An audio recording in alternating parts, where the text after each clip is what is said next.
अगर मैं आपसे पूछूं कि अंतरिक्ष में सबसे पहले कौन गया था, तो आप बिना कुछ सोचे यूरी गागारिन का नाम लेंगे, क्योंकि सबसे पहला स्पेस में जाने वाला इंसान यूरी गागारिन ही है।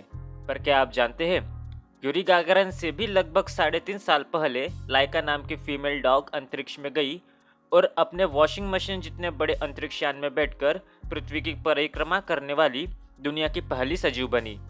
मास्को के सड़कों पर भटकने से लेकर पृथ्वी की परिक्रमा तक आज हम जानेंगे लाइका की दर्द भरी कहानी, जिसने मानव के अंतरिक्ष खोज के भविष्य के लिए अपने प्राण गंवाए। साथ ही हम जानेंगे कि मानव को इस मिशन से क्या हासिल हुआ और लाइका की जान किसकी वजह से गई।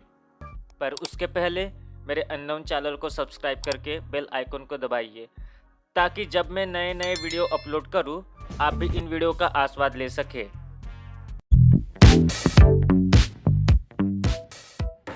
दूसरा विश्व युद्ध खत्म होने के बाद इस कहानी की शुरुआत होती है।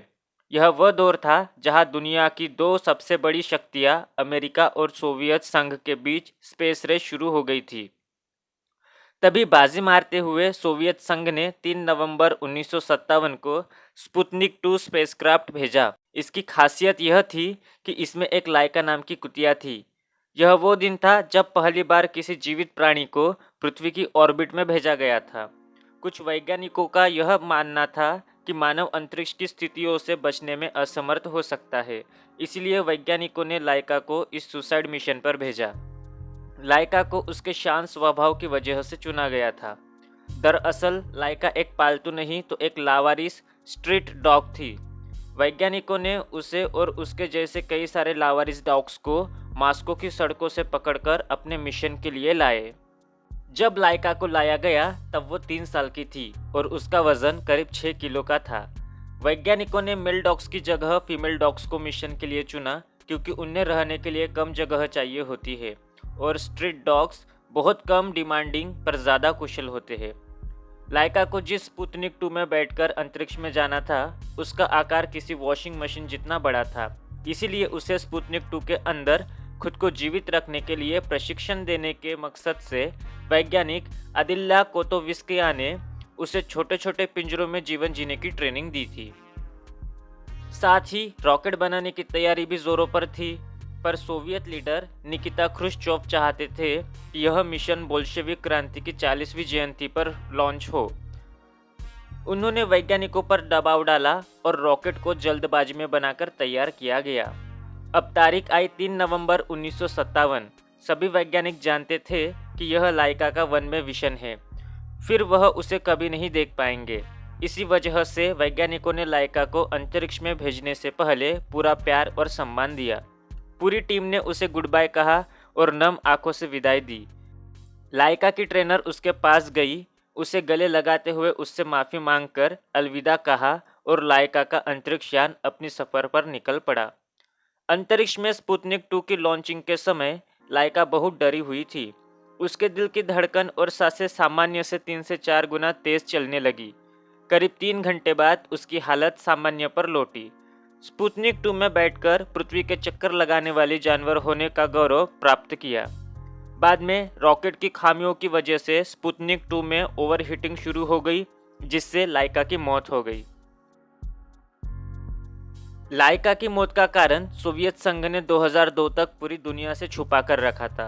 2002 में सोवियत वैज्ञानिक दिमित्री मालाशेनकोव ने वर्ल्ड स्पेस कांग्रेस में सच्चाई से पर्दा हटाया। अंतरिक्ष यान का तापमान बढ़ने के कारण उड़ान के चौथे सर्किट के दौरान 7 घंटों के अंदर लाइका की मौत हो गई थी। क्योंकि निकिता ख्रुश्चोव के कहने पर अंतरिक्ष यान को जल्दी बनाया गया था, इसलिए उसमें तापमान नियंत्रण प्रणाली सही से नहीं लगाई जा सकी, जिससे स्पुतनिक 2 बेहद गर्म होता गया और 100 डिग्री फ़ारेनहाइट तापमान को पार कर गया और लाइका को अपने प्राण गंवाने पड़े। स्पुतनिक 2 5 महीने बाद 14 अप्रैल 1958 को धरती पर वापस लौटते हुए कई टुकड़ों में बढ़ गया। साथ में लाइका के अवशेष भी यान के साथ पृथ्वी पर बिखर गए।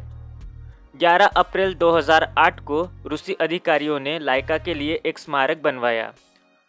उसके सम्मान में मास्को में एक छोटा सा स्मारक उस सैन्य अनुसंधान सुविधा के पास बनाया गया था जहां लाइका को अंतरिक्ष में जाने के लिए तैयार किया गया था। इसमें एक रॉकेट के ऊपर खड़े एक कुत्ते को चित्रित किया गया। वह monument on the conquerors of space of Moscow में भी दिखाई देती है। पर अब सवाल ये है कि इंसानों को इस मिशन से क्या हासिल हुआ। इस मिशन की वजह से अब साफ हो गया था कि किसी भी सजीव को पूरी तैयारी के साथ बाहरी अंतरिक्ष में भेजा जा सकता है और उन्हें सही सलामत वापस धरती पर लाया जा सकता है।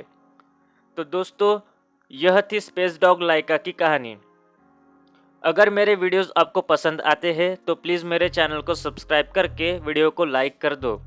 इससे मुझे इस तरह के इन्फॉर्मेटिव वीडियोस बनाने को प्रोत्साहन मिलेगा। अगर आप मुझे कुछ सुझाव देना चाहते हैं तो कमेंट बॉक्स में दे सकते हैं। अपना और अपने परिवार का ख्याल रखिए। मिलते हैं नेक्स्ट वीडियो में। जय हिंद।